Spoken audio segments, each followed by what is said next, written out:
after taking a loss for Purdue, the defense at least is pretty fired up. Mm-hmm. Is that what you saw in practice today, and just the general vibe over the last 48 hours?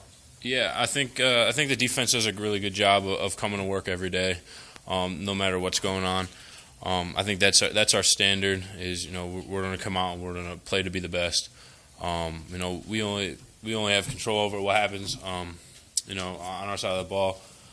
But that's what we can control is the defense coming out there and playing every snap like we're black shirts. How frustrating were those two drives they had in the second half then? Kind of long, slow drives where they were able to kind of, little yards here and there, but they get 2 touchdowns. Yeah, I mean they're frustrating because you want to get 3 and out as quick as possible, get your offense back on the field to get those points. I think that was kind of part of their game plan was to slow the game down, and work the ball down the field. But I mean it's tough on everyone. We're out there playing more. It's more snaps. We're getting more and more tired. We have to keep our rotation going. When you get 3 and outs, you don't have to worry about that. You go out there, you get three snaps, get back on the bench, get rested up, get ready for the next drive. So yeah, it was tough. It was frustrating, but you got to kind of keep your head, stay focused and get off the field as fast as you can. How different of a challenge is Ohio State's offense when you beat them? I mean, Ohio State, they're one of the best teams in the country, but we're ready. We're ready for it. I think that was kind of something we saw today. With guys put what happened in the shade, and we're going to attack this week because we have a great opportunity this week against Ohio State. At any time you get to play these type of teams, it's exciting.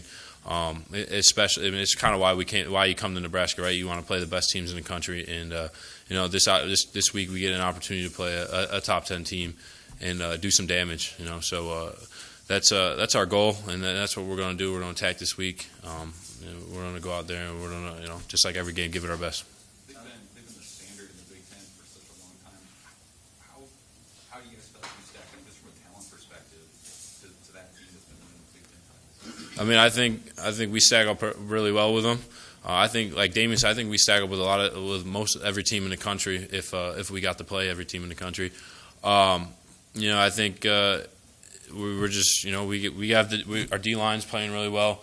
Defensively, I think we're playing really well. I can only speak for the defense. I'm not on the other side of the ball, so I'm really looking forward to this game. I think the whole defense is. It's an opportunity to put what happened past 2 games to bed. If you go out and you beat Ohio State, it's obviously a really big deal. So we have a great opportunity in front of us. We're really excited about it. We came to work today to be as best prepared for this opportunity as we can. When people think about Ohio State, think about all those receivers and skill and all that, but I know you're just getting into them, but it's one of the better offensive lines that you will have seen this year, isn't it? Yeah, I think anytime you talk about Ohio State, I think they probably have the best talent all around. But like I said earlier, that's what we want. That's what we want. That's what we want to play against because we think we have the best talent too. It's every time you play a team like that, every play is going to be a battle. You're going against the best guys in the country. There's a reason why they're always in the championship, in the playoffs and stuff like that. But that's just another motivator for us, another great opportunity to go out and show that we can do what we want with teams like that. Most teams that are 3-6, there's cracks in the locker room or something like that. That's part of it. But JoJo, after the game Saturday, gave kind of a passionate speech about how this is such a tight knit group. Is that the right read on it? Yeah, absolutely. I think JoJo said really good stuff after the game. He said, when you wear an N on your helmet and on your chest, you don't have a choice but to come up and work every day as hard as you can, and there's no giving up. And I think that we've done a great job with this team in setting the standard that we're not going to give up no matter what. No one on our team has really given that indication that they're going to set it in and give up. That's just not how that locker room rolls. If there is someone like that, we usually squash that pretty quick. The captains have done a great job in just getting that standard set. And like I said, that's not really going to happen with our team. It's just not who we are. As someone who was maybe listening at a different post-game setup Saturday where the captains talk, what do you take from it and what do you see in the room as guys responded to it? Can you say it again? You should read that. Frost said after the game he didn't talk to the team. He let the captains serve. How do you kind of, as someone who was listening in the locker room, what do you take from that situation? I mean, I thought it was a really good idea. Coach came in and said what he had to say, and then he like you said, let the captains go. It's good because it didn't give anyone. I mean, not that anyone had the choice, but it made everyone really clear of what the leaders and what the older guys on the team had in their head. We're not going to set this. We're not going to set this ship in, and we're gonna keep this thing going. We're going to play as hard as we're going to compete until they say we have no more games. And I think that was really key for maybe some young guys to hear. I know for me, I mean, it's kind of already in my head. There's no way that no one on this team is gonna give up and let this thing go. Is there a mental hurdle at all? Not just that Nebraska, but that teams face when they play Ohio State. We used to say back in the day with Nebraska that opponents would come in here down a touchdown or two already because of who the opponent was. Does that exist? You feel with Ohio State? No, honestly, not at all. I think it's kind of the opposite right now. We're excited to be able to play them because it's just a great opportunity. It's we could do a lot of damage, like I said, and that's not really that's another thing that's really not kind of our team's thing is we don't really kind of put ourselves down before a game. I don't think any really good teams should do that. But no, I think a lot of guys are way more excited about this game than like nervous, like you said. I think guys are ready to put what happened behind us and do something different and make a change.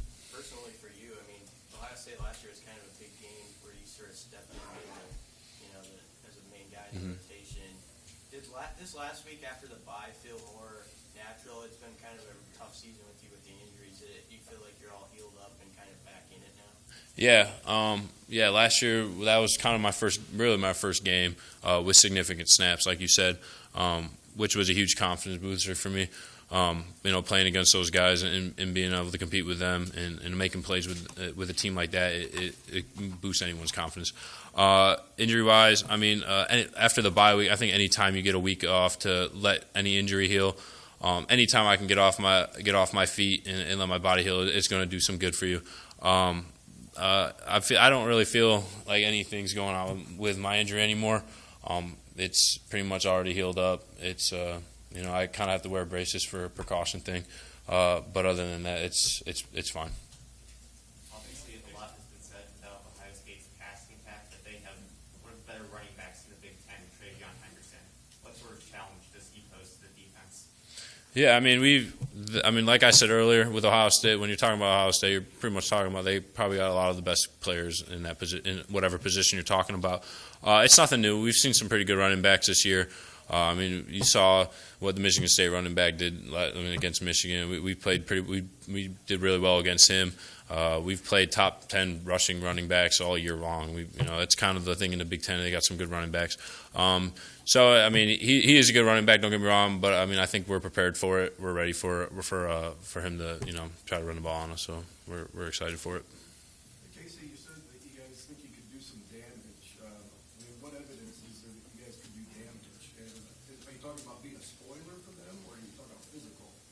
I mean, everything. I mean, we could. I mean, they're still going for a spot in the playoffs.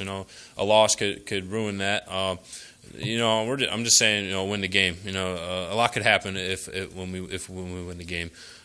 So not necessarily any specific physical or any other type of damage, but just winning the game. Nothing specific.